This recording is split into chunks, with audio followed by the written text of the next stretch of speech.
Ada yang bertanya apa dalilnya khalwat atau uzlah seperti yang mursyid kita amalkan dan ajarkan kepada kita, seperti para ulama-ulama ahlus sunnah wal jamaah yang mereka menjalani suluk perjalanan spiritual untuk mengamalkan syariah dengan penuh hikmah. Banyak yang memfitnah bahwa ajaran uzlah atau khalwat untuk beribadah taqarrub kepada Allah dianggap perbuatan di luar ajaran Islam. Saya jawab, orang yang menganggap khalwat taqarrub kepada Allah merupakan ajaran di luar Islam, orang yang mengungkapkan itu bisa jadi orang bodoh, tidak mengerti urusan agama secara mendalam, atau yang kedua orang yang ingkarus sunnah, orang yang ingkar terhadap ajaran-ajaran Rasul sallallahu alaihi wasallam dan juga para sahabat. Atau memang dia orang yang di luar Islam karena tidak mengerti. Ada orang Islam yang bodoh, awam dan sok tahu. Ada yang memang ingkarus sunnah, mengingkari kebenaran, mengingkari ajaran-ajaran Rasul dan sahabat. Ada juga yang memang orang di luar Islam yang memang tidak faham. Bisa jadi salah satunya itu. Kalau orang di luar Islam wajar tidak faham dan mereka tidak akan berkomentar bahwa itu di luar ajaran Islam karena mereka tidak paham, tidak akan mungkin berkata demikian, betul kan?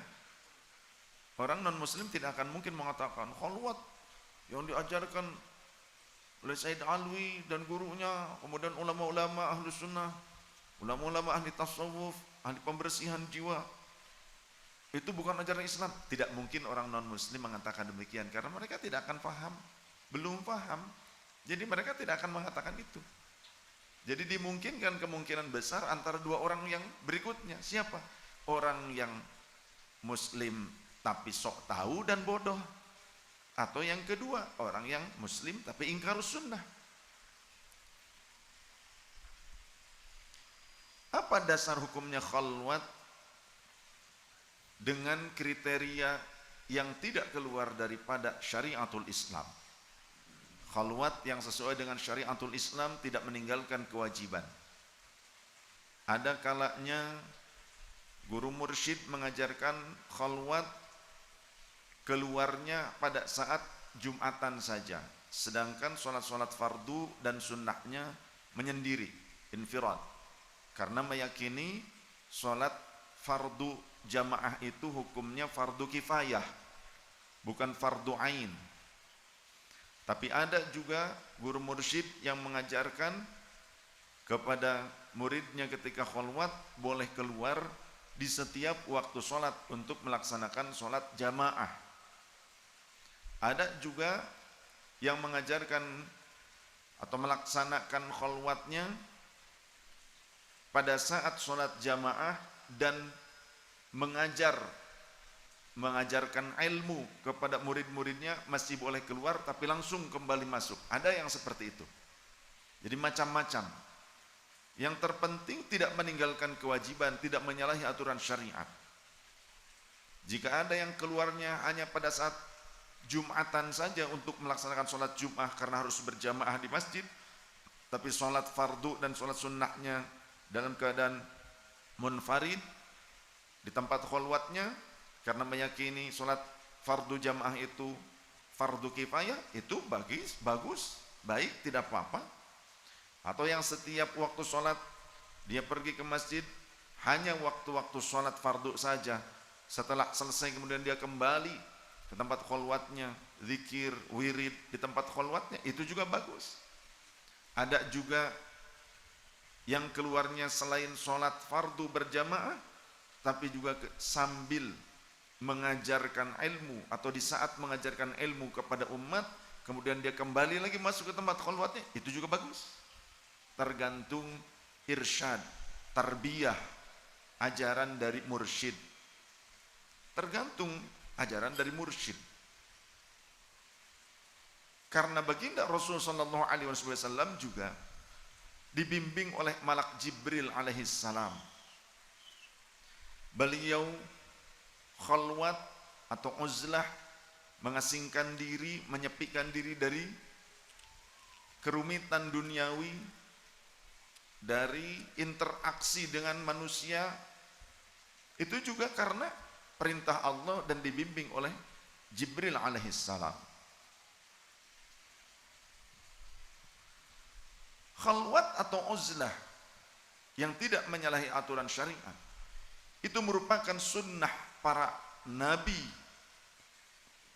terdahulu, para rasul terdahulu, sampai Sayyiduna Muhammad sallallahu alaihi wasallam, dan juga para wali terdahulu sebelum masa Sayyiduna Muhammad dan para wali kemudian setelah masa Nabi Muhammad sallallahu alaihi wasallam.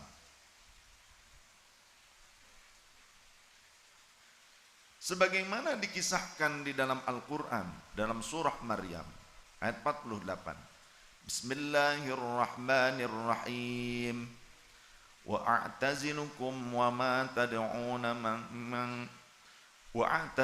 وما تدعون من دون الله وأدعو ربي عسى ألا أكون بدعاء ربي شقيا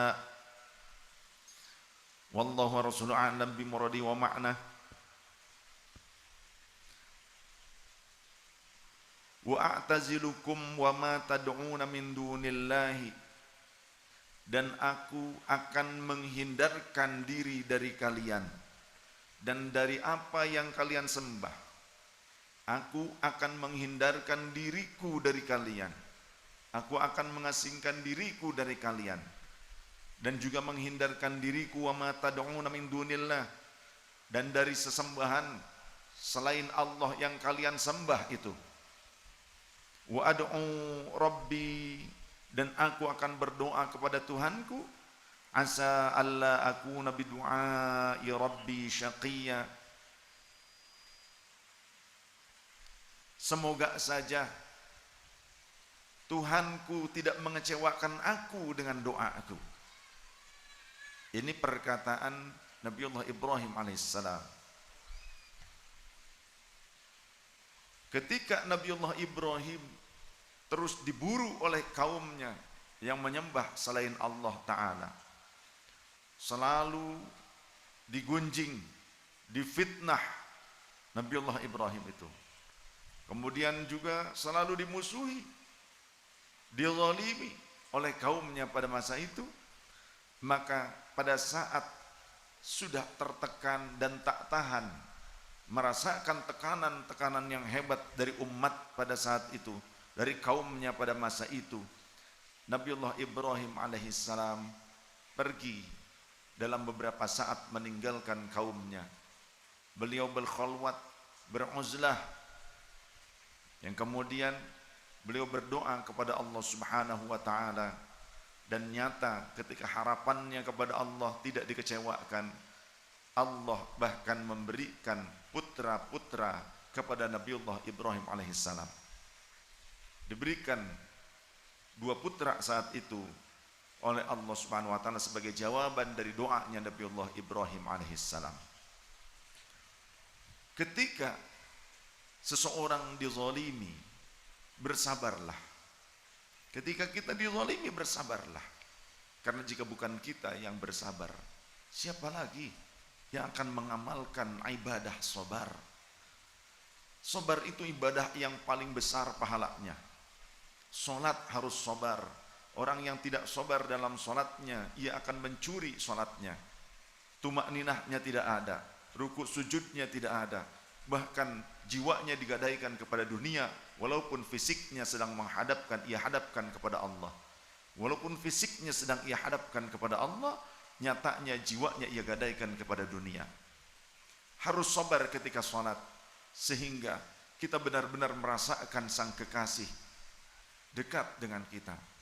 Kita merasakan sang kekasih yang sedang kita tuju, yang ketika kita sedang berkeluh kesah kepadanya, yang kita sedang berbisik kepada bumi tapi ahli langit mendengarnya.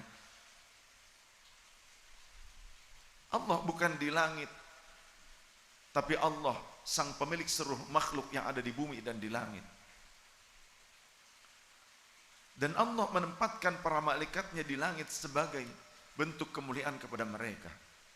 Tapi tatkala kita berbisik kepada bumi, ahli langit mendengarnya, maka terlebih Allah sang pemilik penduduk langit dan bumi, Allah lebih dekat dengan kita. Nahnu aqrabu ilaihi min hablil warid. Jangan gadaikan keimanan kita kepada dunia. Jangan gadaikan salat kita hanya untuk duniawi belaka. Tapi jadikan salat kita penghambaan, khidmat, pengorbanan yang terindah untuk sang kekasih Allah Azza wa Jalla. Begitu pula ketika kita berkhalwat, perlu kesabaran. Ketika kita bersedekah, perlu kesabaran. Jika tidak sabar, kita mungkin akan mengungkit-ungkit sedekah kita atau menyakiti orang yang menerimanya. Ketika berdakwah, kita harus sabar. Jika tidak sabar, kita hanya senang dengan pujian orang lain atau bahkan menjadi ujub, merasa lebih hebat dibandingkan orang lain. Ketika berilmu, tetap harus sabar supaya kita tidak sombong seperti iblis. Iblis itu alim, iblis itu ma'rifat, iblis itu abid, tapi dia tak mampu bersabar sehingga kesombongannya memuncak, dan kesombongan adalah dosa yang paling disenangi oleh iblis. Ketika memiliki nasab yang indah, yang baik, yang bagus, sabar, jagalah hal-hal yang baik dari leluhurmu, jangan mencoreng nama baik mereka. Dan jangan pula menjadikan nasab muliamu untuk kasab, untuk mencari uang. Tapi jadikan nasab mulia leluhurmu sebagai motivasi untuk bisa menapaki langkah-langkah indah, akhlak mulia dari leluhurmu. Ketika mendapatkan jabatan yang tinggi, bersabarlah. Jangan sampai engkau terlena dengan kekuasaan yang kau miliki. Bersabarlah, karena ketika engkau memikul tugas berat sebagai pejabat, sebagai pemimpin, maka akan ada yang pro kontra kepadamu. Siapapun yang tidak suka, sebagus apapun programmu, mereka tetap akan membencimu. Maka ingatlah Allah dalam kebenaran dan kesalahan yang mungkin engkau lakukan. Tujuanmu adalah mengabdi dan akan dimintai pertanggungjawaban. Sekecil apapun amanah yang diberikan kepadamu, semua itu tak akan pernah luput dari pertanggungjawaban di hadapan sang pemilik keadilan yang hakiki, Allah Azza wa Jalla. Ilmumu, hartamu, kekayaanmu, kepintaranmu, kepandaianmu, tingginya derajatmu di tengah-tengah masyarakat, popularitasmu, semua itu ada konsekuensinya. Bahkan setiap huruf yang kita ketik di jejaring sosial, semua itu pasti akan ada konsekuensi di mana Allah akan menghisabnya. Semoga Allah menutupi aib kita di dunia dan di akhirat.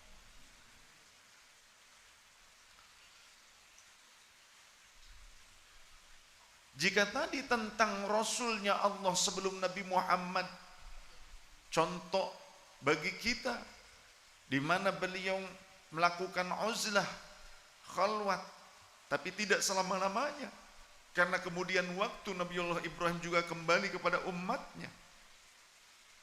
Ada juga selain para nabi dan rasul, walinya Allah, di antaranya Ashabul Kahfi. Bismillahirrahmanirrahim. Wa idh i'tazaltumuhum wa ma ya'buduna illa Allah fa'wu ilal kahfi yanshur lakum rabbukum mir rahmatihi wa yuhayyi' lakum min amrikum mirfaqa. Surah Al-Kahfi ayat 16. Wallahu wa rasuluhu a'lam bi muradi wa ma'na.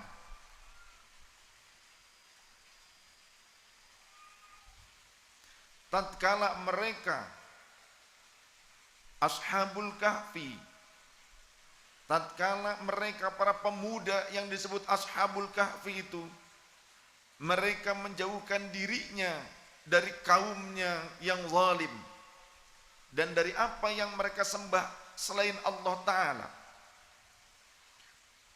Maka Allah Subhanahu wa Ta'ala memerintahkan kepada mereka melalui ilham kepada mereka agar mereka berlindung. Fa'wu ilal kahfi, berlindunglah kalian ke dalam gua itu. Pergilah kalian berlindung ke dalam gua itu. Tatkala mereka itu diburu dan juga dizalimi oleh kaumnya, difitnah, Allah memerintahkan kepada mereka walaupun mereka bukan nabi dan rasul. Allah memerintahkannya melalui ilham kepada mereka. Dan Allah mengutus malaikat dengan hatifnya untuk menyampaikan hatif tersebut. Kabar dengan suara tanpa rupa dari malaikatnya Allah Ta'ala. Fa'wu ilal kahfi yanshur lakum rabbukum mir rahmatihi wa yuhayyi lakum min amrikum mirfaqa. Pergilah kalian berlindung ke dalam gua itu. Maka niscaya Tuhan kalian akan melimpahkan rahmatnya kepada kalian.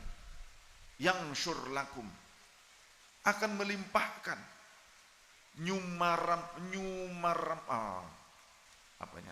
nyumarambahaken, gitulah, sumarambah cik Sunda mah.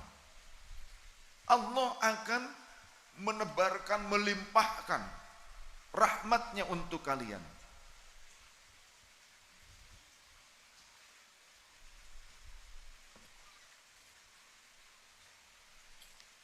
Jadi khalwat ini merupakan perintah Allah Subhanahu wa Ta'ala kepada walinya, bahkan juga kepada rasulnya, di mana pada saat khalwat itu orang-orang yang melaksanakannya mereka akan mendapatkan rahmatnya Allah dan juga akan mendapatkan hikmah, akan mendapatkan rahasia-rahasia yang belum sempat didapatkan di masa sebelumnya.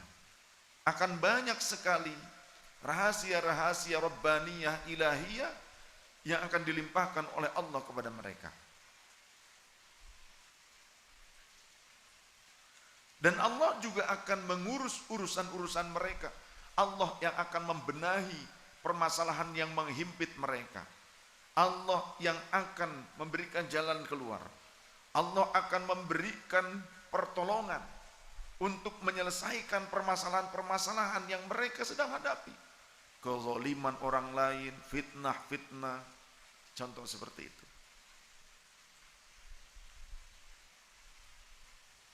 Selama di saat khalwat dan uzlahnya itu dia tidak menyalahi aturan Allah. Kalau ada orang bertanya, tapi kan itu Ashabul Kahfi tidur aja, tidak diceritakan sholat.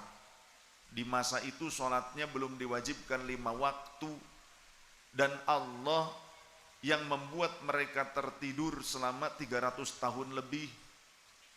Allah yang membuat mereka tertidur sekitar 307 tahun lamanya.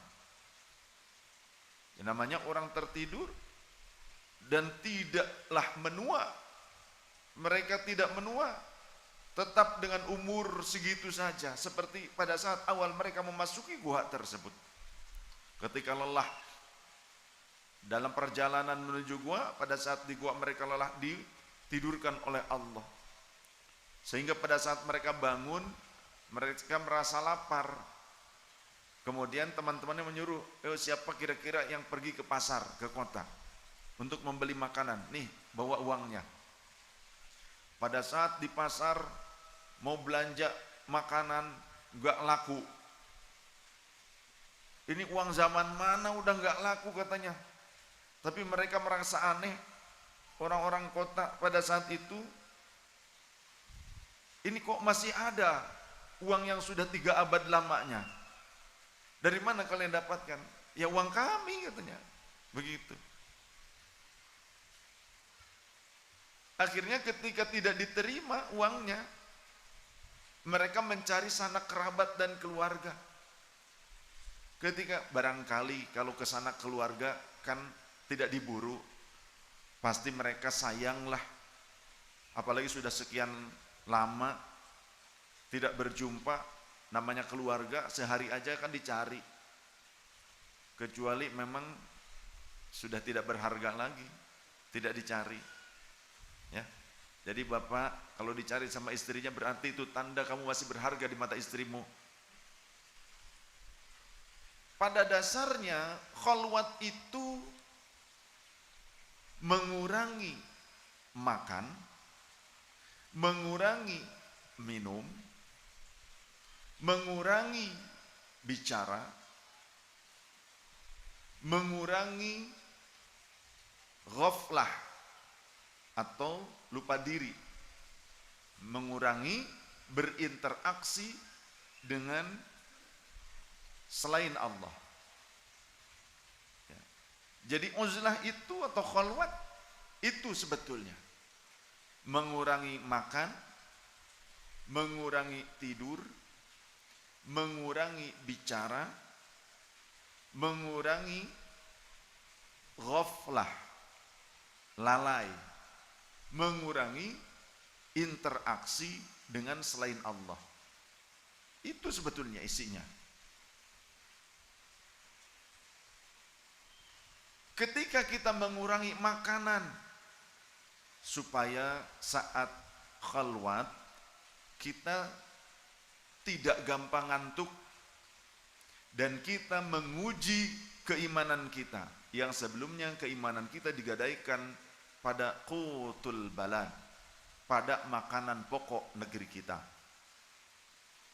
Kita sering menggadaikan keimanan pada makanan pokok, sehingga kalaupun kita sudah makan mie rebus 2 bungkus, roti 3, plastik, belum dikatakan makan kalau belum ngadahar kejo. Sampai-sampai sudah makan nasi uduk pun dikatakan belum makan. Lontong 2 porsi belum makan. Dul. Masya Allah.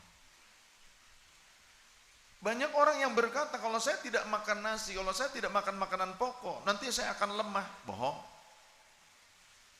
Berarti keimananmu digadaikan. Saya sudah merasakan kurang lebih 8 tahun tidak makan makanan pokok. Tidak makan yang mengandung beras. Ya, nasi pun tidak. Apalagi beras. Emang ayam. Bahan baku beras walaupun bentuknya berlainan tidak saya makan. Kurang lebih wallahu a'lam kisaran sekitar 8 tahunan. Fa amma bi ni'mati rabbika fahaddits. Mudah-mudahan Allah tidak menghilangkan pahala dari mujahadah yang saya lakukan, tapi ini sebagai bentuk jawaban kepada Anda yang mungkin di dalam diri, kalau saya nggak makan nasi nanti lemah. Kata siapa? Justru yang saya rasakan pada saat itu kuat. Saya bisa ngangkat orang dengan mudah. Biiznillah bisa ngangkat mobil yang masuk ke jeblos mater sendiri dengan mudah dengan izin Allah. Sekarang belum tentu. Karena sekarang kaidahnya beban hidup lebih berat daripada beban cicilan mobil.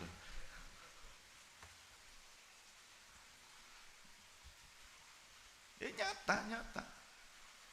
Dulu keluar provinsi kemana, bawa ransel gede isinya berat. Orang kalau ngangkat aja ini berat amat.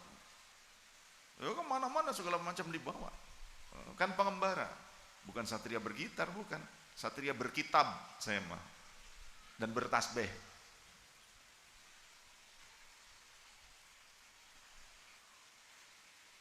Kurangi makan. Artinya puasa saat uzlah, saat khalwat itu puasa. bukanya maghrib. Tapi jangan mentang-mentang kita puasa kemudian makanannya penuh terus. Makanya ketika saya kholwat selalu tersisa makanan, padahal cuma 1 kali dikirimi oleh Umi, itu menjelang maghrib di dekat tempat kholwat. Itu untuk 1 porsi makanan, 1 kali makan katanya. Tapi saya jadikan 2 kali dan masih tersisa separuh. Masih tersisa separuh. Kadang kalau yang masih tahan lama, kayak kurma, kayak apa, suka saya simpen. Sampai beres kholwat masih ada kadang. Seringnya dikembalikan, sisa karena tersisa. Dan pada saat kholwat, upayakan makanannya jangan menerima pemberian dari yang lain. Upayakan orang yang kita percaya saja yang memasak dari hasil harta yang benar-benar yakin halalan thayyiban. Maka biasanya saya sebelum kholwat ke istri, ini untuk bekal makanan saya dan ini untuk bekal istri ketika ditinggal kholwat. Begitu. Jadi kalau kholwat ya buat istri juga ditinggalin lah nafkahnya. Jangan sampai kita keluar kholwat istri modar. Upayakan yang yakin halalan thayyiban, hasil dari kasab kita, diupayakan. Makanya sering bilang ke istri, jangan nerima pemberian dari yang lain. Kalau diberi, silahkan konsumsi oleh siapa saja, oleh santri, oleh siapa, kasihin. Padahal saya yakin yang memberi kepada saya pada saat itu saking kasih sayang kepada saya, mungkin itu dari hasil kasab, halalan thayyiban. Tapi ihtiyat, kita harus wiroi, upayakan hasil sendiri. Itu diterima oleh istri saya pemberian. Istri saya yang makan kali. Tapi kadang dikasihin katanya ke santri. Pada saat kholwat bukan berarti saya menolak pemberian. Saya juga sering dikasih makanan, buah-buahan. Saya makan biasa. Ketika tidak kholwat. Di saat tidak kholwat. Kalau saya rasa wah ini halalan thayyiban, ya saya makan.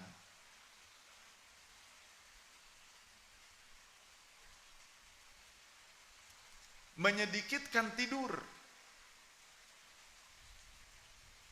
Jangan sampai kita terlalu banyak tidur. Orang yang banyak tidurnya nanti akan banyak lendirnya. Lendir ke otak, membuat dedel, membuat bodoh. Dan akhirnya dia tidak bisa bertafakur dengan cermat. Jangan banyak makan supaya tidak gampang ngantuk. Jangan banyak tidur supaya kita mengisi seluruh waktu dalam kholwat itu dengan taqarrub kepada Allah. Salat fardu, salat sunnah, wiridan, zikir, tilawatul Quran. Bahkan ketika kholwat dengan niat yang tulus ikhlas kepada Allah, biasanya ada kalanya tidak dikasih ngantuk dan tidak dikasih lelah. Ada kalanya 3 hari 3 malam tidak tidur. Ada kalanya tidur tapi cuma 1 jam. Dari mulai bangun sampai tidur lagi itu full. Menjaga wudu juga, harus menjaga wudu.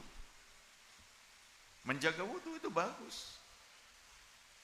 Bahkan ketika mau tidur saja Rasulullah mengajarkan berwudulah kalian dengan wudu seperti yang kalian lakukan untuk sholat. Menjaga wudu itu baik, kebaikan, bukan hanya pas mau sholat saja. Daimul wudu. Ada kalanya dari mulai bangun sampai tidur lagi itu sholat wirid. Ada kalanya nanti mandi dulu ke toilet boleh, tapi nanti wudu lagi, bersuci lagi, langsung sholat li syukril wudu. Setelah itu sholat sunnah yang lainnya, atau tilawatul Quran, wirid-wiridnya terus full sampai tengah malam, tidur 1 jam, bangun lagi pada saat dini hari. Ada kalanya seperti itu. Terus dan terus seperti itu selama 40 hari. Dengan izin Allah. Karena makanannya juga disedikitkan. Dan perbanyak zikir, kurangi berbicara.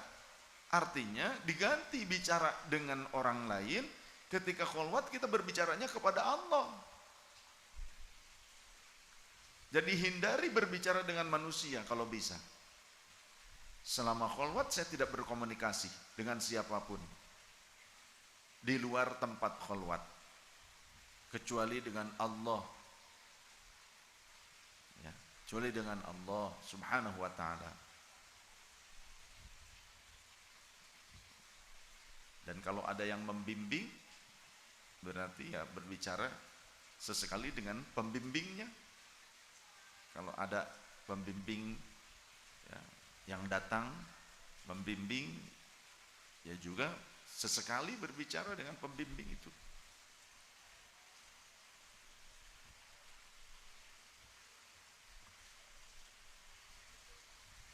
Kemudian mengurangi ghaflah. Ghaflah itu lalai dari Allah, maka ya harus diisi dengan hal-hal yang terus mengingat Allah Ta'ala. Pemasrahan diri kepada Allah, zikir, tilawatul Quran, sholat. Hindari yang ghaflah-ghaflah. Makanya hampir full 24 jam. Sampai pada saat akan tidur, tidur sejam, bangun, mandi, selalu bersuci. Mandi, kemudian wudu, kemudian lanjutkan sholat lagi. Seperti itulah, coba. Ini bukan menceritakan tentang amal saya ya, tapi maksudnya memberikan sebuah contoh motivasi buat teman-teman. Barangkali ada yang mau kholwat, bagaimana caranya seperti itu. Quran kalau bisa dikhatamkan, kalau kholwat dalam waktu kholwat itu ya 3 hari khatam lah. Kalau enggak mampu setiap hari khatam, 3 hari khatam. 3 hari khatam, 3 hari khatam itu Qurannya. Kemudian zikir istighfar diperbanyak, tahlil la ilaha illallah diperbanyak, sholawat kepada Rasul diperbanyak, zikir Allah, Allah, Allah, tasbih, wirid-wirid yang lainnya. Lakukan. Kemudian mengurangi interaksi dengan manusia, maka pada saat kholwat yang afdal tidak berjumpa dengan orang lain. Jadi kita menyendiri saja. Menyendiri seperti itu. Kalaupun memang ada kalanya diizinkan oleh mursyid untuk mengajar, pada saat mengajar boleh mengajar, tapi setelah itu kembali kholwat lagi. Ada kalanya seperti itu. Tergantung tarbiyah dari mursyid. Apa sih fadilahnya? Fadilah dari kholwat tersebut ketika diisi dengan amaliyah yang sunnah, menjaga yang fardunya, terus taqarrub kepada Allah, berzikir, wirid, diisi seluruh waktunya dengan taqarrub kepada Allah. Maka sebagaimana Allah Subhanahu wa ta'ala berfirman dalam hadits qudsi, ana jalisu man dzakaroni, aku adalah teman duduknya orang yang mengingatku. Istilahnya Allah mengistilahkan dengan kalimat itu, ana jalisu man dzakaroni, aku adalah teman duduknya orang yang berzikir kepadaku, yang senantiasa mengingatku. Yakinlah pada saat kita sedang bertaqarrub kepada Allah, berzikir kepada Allah, wirid, mengamalkan wirid-wirid aurat-auratnya tersebut, saat itu kita harus yakini kalimat ini, Allahu syahidi. Ini sebetulnya kalimat Rasulullah nih. Ada di dalam kitab Nasaihul Ibad juga. Tapi ini diamalkan oleh para wali. Saya juga saat ini ingin mengijazahkan, ini mudah-mudahan bisa jenengan wiridkan. Boleh diwiridkan. Boleh diwiridkan. Ini menurut para wali adalah salah satu zikir dan doa yang memudahkan pengamalnya untuk diangkat derajatnya menjadi walinya Allah. Saya berharap murid-murid saya, keluarga saya, kerabat saya, dzurriyyah saya, keturunan saya dijadikan kekasihnya Allah. Tapi jangan hanya diwiridkan saja. Ini sebelum diwiridkan, kita harus beriktikad. Pada saat tadi, ini saya ingin menjelaskan tentang iktikadnya dulu, tentang bawaan jiwa, tentang keyakinan jiwa. Jadi pada saat kita zikir, pada saat kita wirid, sholat, taqarrub kepada Allah, kita harus punya keyakinan Allahu syahidi. Allah menyaksikan aku. Allahu hadiri. Allah itu ada dekat denganku. Allahu muttali'u alayya. Allah memandangku, melihatku, melihat kepadaku. Itu harus ada pada keyakinan kita pada saat kita zikir, taqarrub, ibadah kepada Allah. Allahu hadiri, Allah itu ada. Allahu syahidi dulu. Allahu syahidi, Allah menyaksikanku. Allahu hadiri, Allah itu ada dekat denganku. Allahu muttali'u alayya, dan Allah memandang, meneliti aku. Harus punya perasaan itu. Nah, untuk zikirnya saya akan mengijazahkan. Bismillahirrahmanirrahim. Allahu syahidi. Allahu hadiri. Allahu muttali'u alayya. Allahumma barik li fi hayati wa mamati wa ba'da wafati bi rahmatika ya arhamar rahimin. Allahu syahidi. Allahu hadiri. Allahu muttali'u alayya. Allahumma barik li fi hayati wa mamati wa ba'da wafati bi rahmatika ya arhamar rahimin. Allahu syahidi. Allahu hadiri.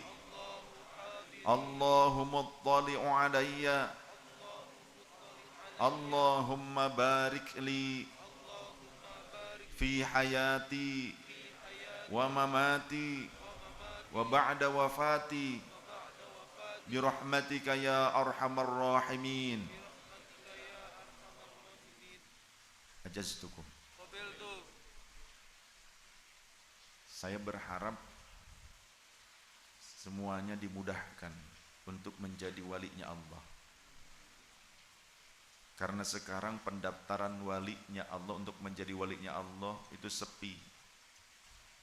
Karena banyak orang-orang hanya mendaftarkan diri untuk duniawinya saja.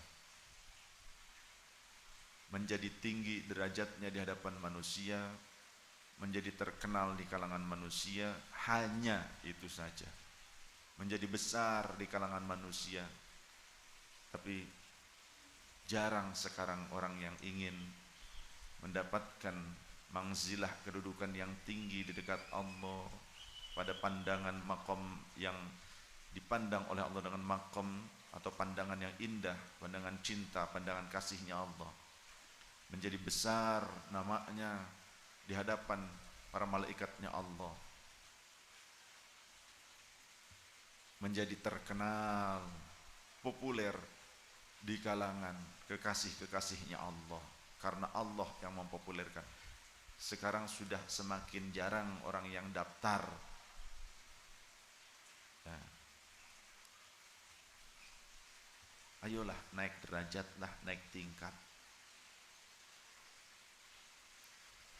Ingin sukses mencapai Allah subhanahu wa ta'ala, mencapai ridhonya, rahmatnya Allah, mencapai cintanya Allah. Jangan cuma cinta manusia yang dituju. naik tingkat cintanya Allah yang dituju. Baca wirid yang tadi minimal 5 kali setiap ba'da sholat, atau sehari semalam 25 kali.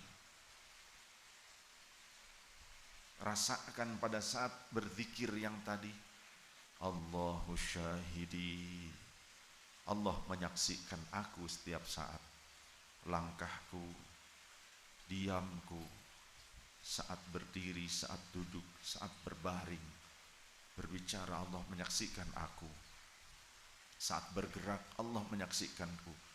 Allahu hadiri, Allah itu dekat, ada dekat denganku. Karena kata Allah, nahnu aqrabu ilaihi min hablil warid, aku lebih dekat kepada hambaku dibandingkan urat kerongkongannya, dibandingkan nyawanya sendiri, dibandingkan perhatian dirinya sendiri.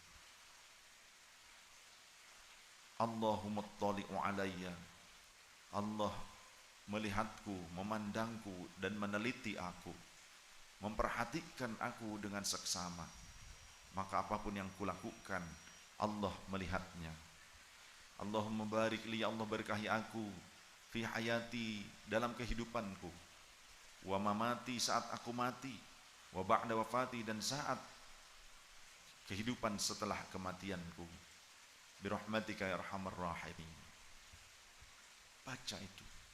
Dan ini yang selalu saya baca, salah satu yang sering saya baca ini, amaliyah saya.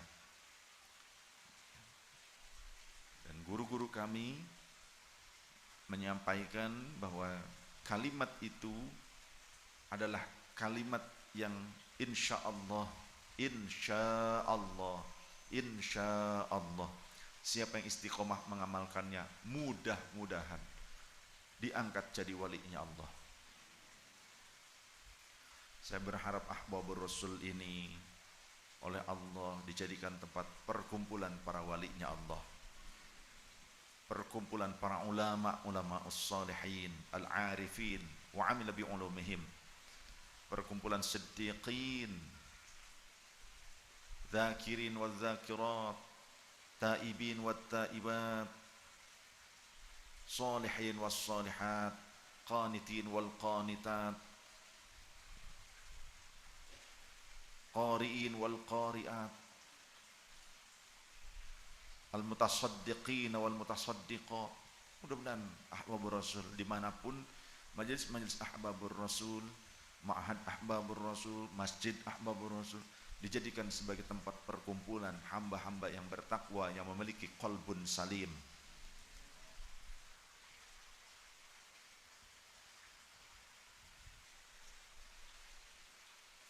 Warwa Syekh Abu Sulaiman Al-Khattabi, Syekh Abu Sulaiman Al-Khattabi telah meriwayatkan bahwa kana Nabi sallallahu alaihi wasallam yakhluqul watan, baginda Rasul sallallahu alaihi wasallam itu mengasingkan diri pernah, ya, beberapa kali, bukan cuma sekali, beberapa kali mengasingkan diri tatkala lamma zaharatil mazalimi, muncul nyata maraknya kezaliman-kezaliman kepada beliau dan para sahabatnya, min Quraisyin wal kuffar, dari orang-orang Quraisy dan orang-orang kafir, sehingga baginda Rasul amaro, sehingga memerintahkan kepada ashabahu, kepada para sahabatnya, untuk berhijrah ilal Habasyati, ke Habasyah, berhijrah ke Habasyah. Padahal Habasyah pada saat itu rajanya itu Nasrani. Tapi yang dimaksud Nasrani itu ahlul kitab yang memegang ajaran Nabiullah Isa yang masih murni, seolah-olah yang masih murni, yang meyakini akan datangnya Rasul terakhir sebagai penutup para nabi dan Rasul, mengamalkan ajaran-ajaran hikmah Rasul sebelum Nabi Muhammad. Dan itu nyata ketika rajanya namanya Raja Najasyi, ketika para sahabat awalnya hijrah itu ke Habasyi, justru ke negeri non muslim seolah-olah, tapi mereka pengamal ajaran terdahulu. Ketika ada sahabat Amr bin As sebelum masuk Islam itu diperintahkan untuk memburu kelompok para sahabat yang sudah masuk Islam ke Habasyi untuk diambil kembali. Maka terjadi perdebatan sengit. Maka sang raja kemudian membuat sebuah pertanyaan.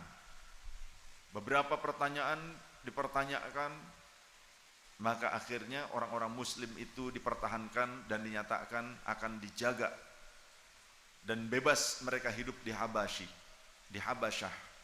Sang raja dengan keadilannya, dengan akhlaknya yang baik, menguji siapa yang benar kira-kira. Ternyata para sahabat orang-orang mukminlah yang benar dan mereka diperkenankan tinggal di Habasyah dan akan dilindungi selama mereka tinggal di Habasyah. Akhirnya sahabat Amr bin As yang saat itu belum masuk Islam itu pulang dengan tangan hampa dan berjanji akan menghabisi orang-orang mukmin tersebut dan menyiksa mereka kelak ketika sudah keluar dari Habasyah.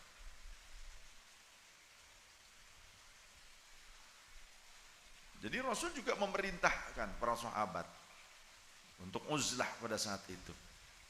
Rasulnya sendiri juga berkhalwat. Rasulullah sallallahu alaihi wasallam diriwayatkan dalam beberapa riwayat, di antaranya riwayat dari sahabat Umar ibn al-Khattab radhiyallahu anhu. Wa ruya mukthuhu sallallahu alaihi wasallam fi Jabal Hira 40 yawman qabla al-wahyi. Dulu sebelum turunnya wahyu, baginda Rasul khalwat di Gua Hira selama 40 hari lamanya. Qabla al-wahyi, pernah. Jadi pernah beberapa hari Rasul di Gua Hira, pernah juga 40 hari di Gua Hira sebelum turunnya wahyu, sampai turunnya wahyu. Nah, ada lagi ketika sudah menjadi Rasul, ya, setelah bi'atsah, setelah diangkat menjadi Rasul, pernah Rasulullah juga khalwat, punya tempat khusus untuk khalwat. Sehingga qala Sayyidina Umar radhiyallahu anhu, Sayyidina Umar pernah berkata ketika Rasul setelah menjadi Rasul dan sahabat Umar sudah menjadi sahabatnya. Ini setelah di Madinah, setelah hijrah, sudah ada di Madinah. Rasulullah juga khalwat pernah. Sehingga kata sahabat Umar, ista'dzantu minal bawabi thalatha marratin. Aku meminta izin kepada sang penunggu, penjaga pintu. Jadi Rasul menugaskan orang tertentu untuk menjaga pintunya supaya tidak dimasuki oleh orang lain. Ada orang yang berjaga. Aku meminta izin kepada mereka sebanyak 3 kali. Fa'adzinali, maka akhirnya aku diizinkan oleh baginda Rasul sallallahu alaihi wasallam untuk menemuinya. Wa dakhaltu fiha, dan aku masuk ke dalam tempat khalwatnya baginda Rasul. Wa annahu la'ala hasirin fara'aitu atharal hasiri fi jambihi sallallahu alaihi wa alihi wasallam.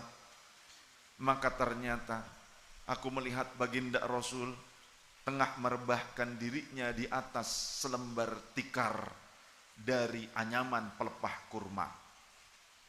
Pada selembar tikar dari anyaman pelepah kurma. Fara'aitu atharul hasiri fi jambihi sallallahu alaihi wa alihi wasallam.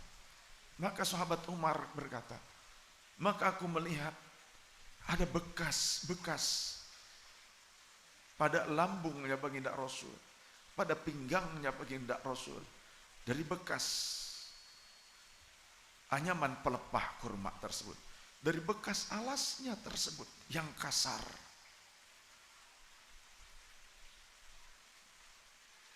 Wa wisadatan min adamin, hashwuha min lifin, wa inda ra'sihi uhubun mu'allaqatun. Dan di kamar itu aku lihat hanya ada bantal dari kulit yang diisi dengan bulu. Dan tergantung terjuntai di atas baginda Rasul, ada kulit yang terjuntai di atas tempat beliau tidur. Mungkin untuk menghalangi jika hujan turun. Karena tempatnya tidak nyaman seperti kita. Tidak seperti tempat saya kholwat. Atap rumah baginda Rasul, atap tempat kholwatnya baginda Rasul, hanya di pelepah-pelepah kurma yang disusun, yang ditutupkan. Dimungkinkan di saat hujan deras akan bercucuran air. Di saat terik matahari, sinar matahari mungkin akan tembus ke dalam. Maka Rasul menggantungkan sehelai kulit di atasnya.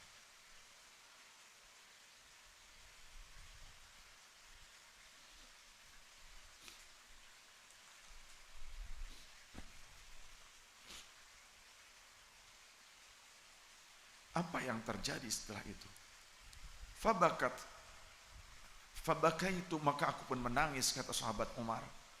Aku sedih menyaksikan Rasulullah, seorang nabi, seorang rasul, dia tidur pada alas pelepah kurma yang kering, yang membekas pada bagian lambungnya,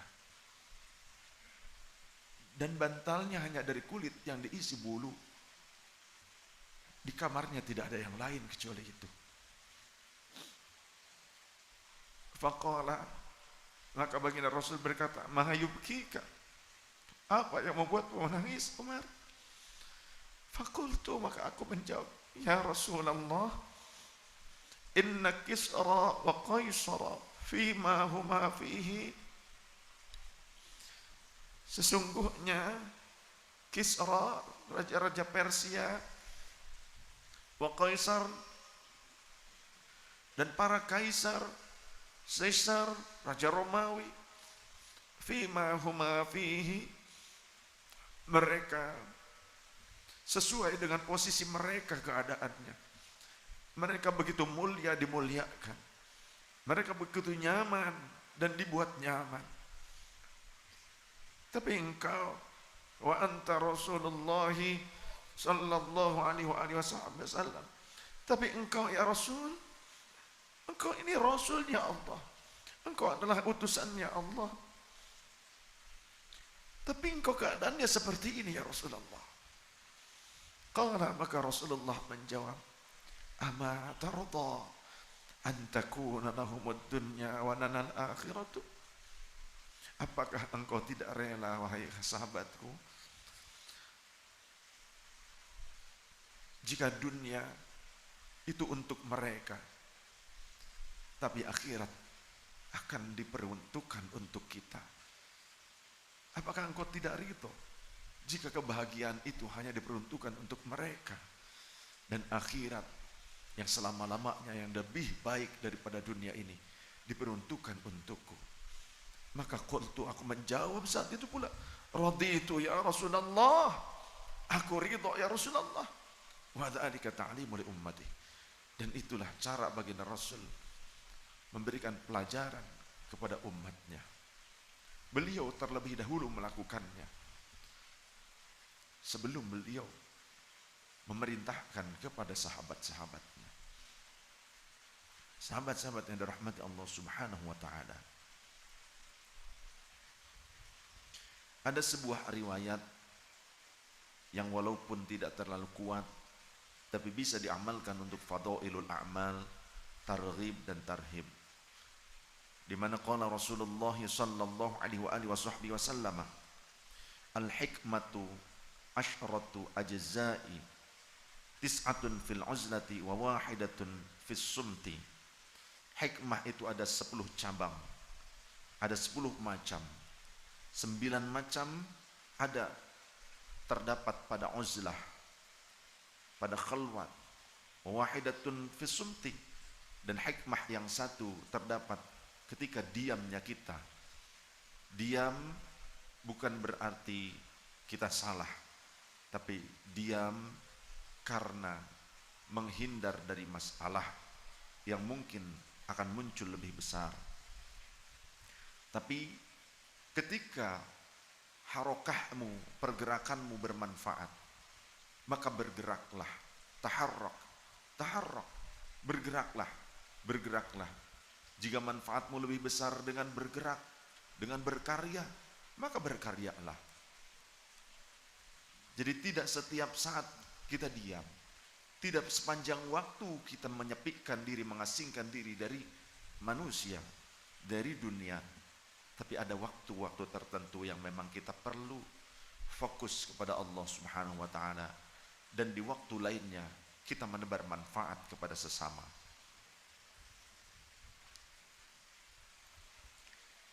Dari riwayat Imam Ahmad bin Hanbal dalam kitab Az-Zuhdi dan juga riwayat Imam Ibnu Addi,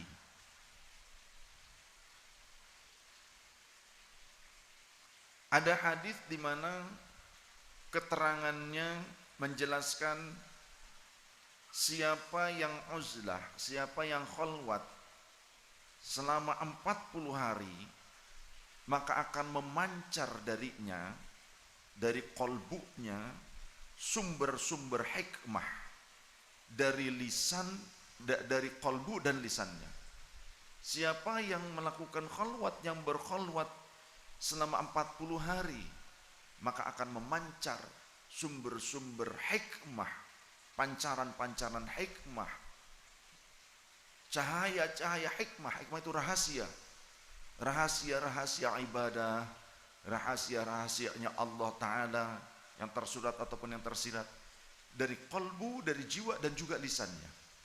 Ini ada di dalam riwayat Imam Ahmad bin Hanbal dalam kitab Az-Zuhd dan juga riwayat Imam Ibnu Addi.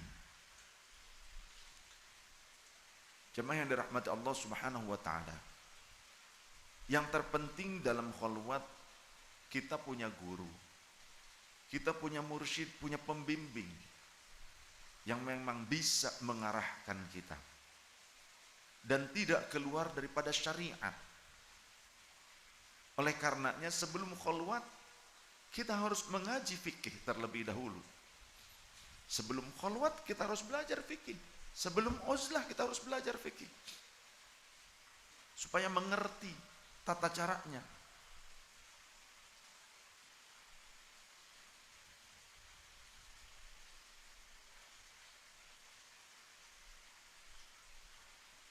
Sebagaimana perkataan Al-Imam Ibrahim An-Nakhai, utlubul fiqha thumma al-uzlata. Pelajari dulu fikih, kemudian uzlahlah. Kenapa kok ada perintah uzlah juga, ajaran uzlah dari beliau Imam Ibrahim An-Nakhai? Karena juga selaras dengan perkataan Imam Ibnu Sirin. Imam Ibnu Sirin ini perawi Imam Ibnu Sirin. Beliau berkata, al-uzlatu ibadatun. Uzlah itu merupakan bagian daripada bentuk ibadah. Ini juga selaras dengan ungkapan sahabat Umar ibn al-Khattab radhiyallahu anhu, khudil uzlata qismatan lakum. Ambillah uzlah sebagai satu bagian bagi kalian. Artinya apa? Uzlah itu bagian yang juga disyariatkan di dalam Islam. Uzlah adalah sebuah bentuk suluk atau perjalanan spiritual syariah yang disyariatkan di dalam Islam, yang memiliki hikmah, nilai-nilai dari rahasia-rahasianya Allah Ta'ala.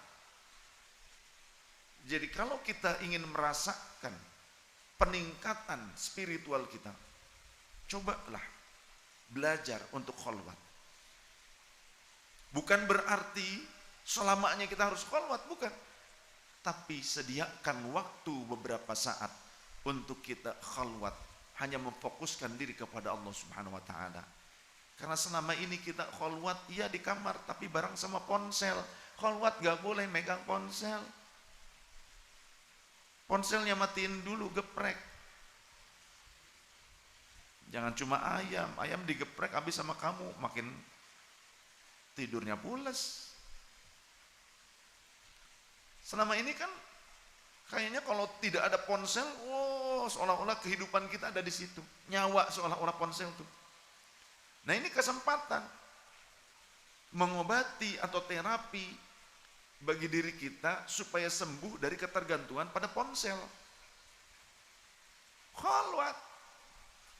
Jadi jangan ada WhatsAppan, apalagi Facebookan, apalagi di upload. Gue lagi khalwat. Kan sekarang serba jadikan status ya. Urusan pribadi saja, urusan pribadi, urusan rumah tangga apa jadi status sekarang mah. Enggak di Facebook, enggak di WhatsApp, enggak di TokTok, dog-dog sekalian.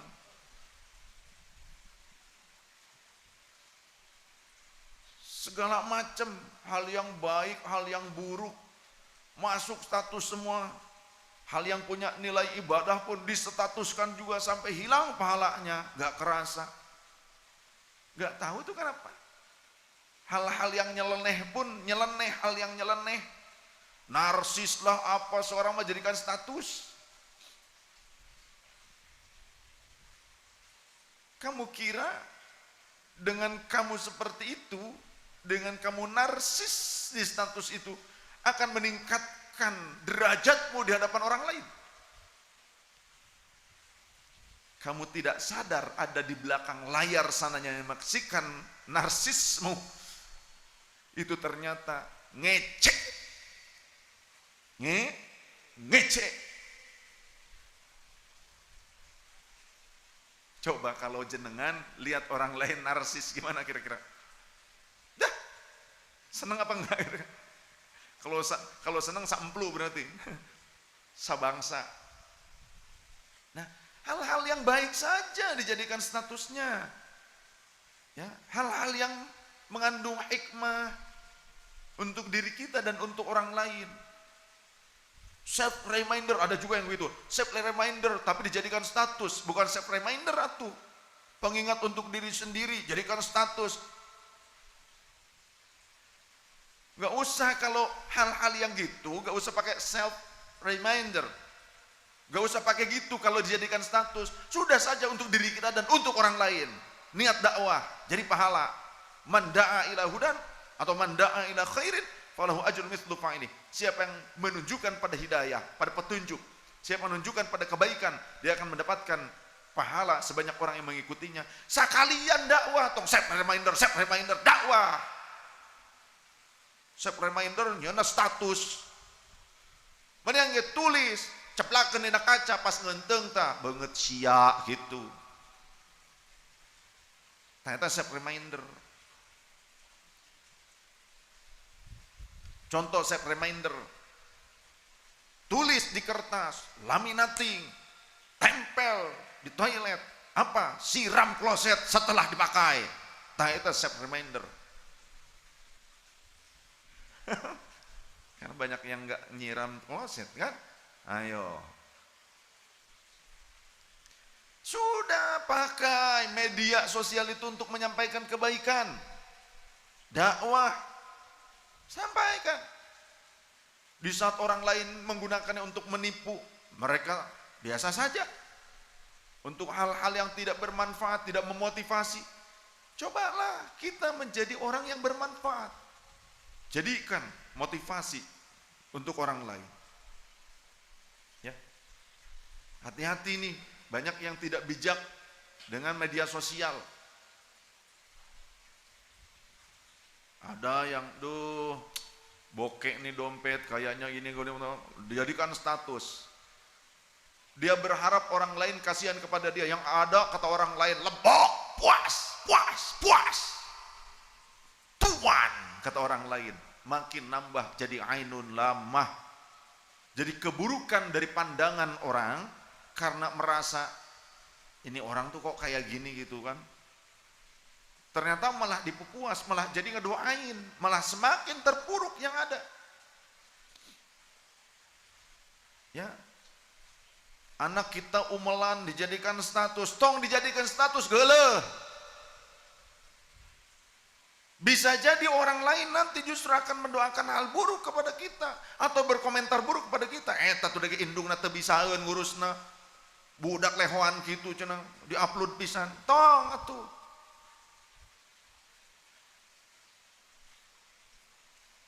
Bijak. Bertorikoh lah, bertorikoh. Makanya semua suami, istri, anak-anak sok bertorikoh supaya sejalan, seiring sejalan. Karena dengan torikoh kita diajarkan, dididik untuk melembutkan jiwa kita, untuk semakin mawas diri kepada Allah Ta'ala. Segala hal yang dituju adalah ridhonya Allah. Walau ada kalanya manusia itu tempatnya salah, khilaf, ya kan? Maka tujuan atau fungsi thariqah itu adalah stimulan bagi kita untuk mengingat Allah. Adalah asupan atau bahasa lainnya multivitamin ruhani kita. Karena zikir thariqah itu merupakan kanzun atau gudang dari rahasia para walinya Allah. Sehingga di dalam kitab yang lain, sirrut tariqi fi awradiha, rahasia jalan-jalan pencapaian makrifat, rahasia-rahasia thariqah itu ada pada wiridnya. Oleh karenanya, fa inna kulla syaikhin qad ja'alallahu